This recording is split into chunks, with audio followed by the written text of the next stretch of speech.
ज़िक्र कजो ला इलाहा इल्लल्लाह मुहम्मदुर रसूलुल्लाह सल्लल्लाहु अलैहि वसल्लम।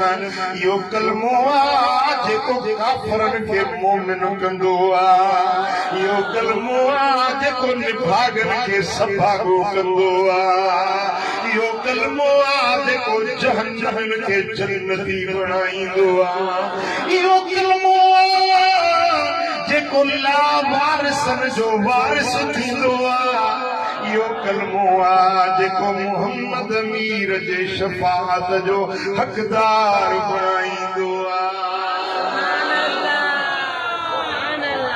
खपे मदीने वाले जी शफाअत, हुजूर जी शफाअत खपे।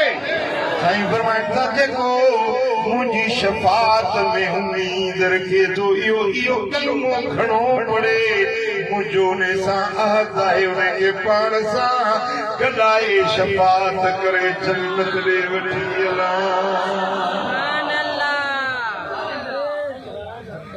हिकिड़ो भेरो इहो कलमो पढ़ो, रब तव्हांजा 4000 गुनाह मेटे माफ़ करे थो छॾे।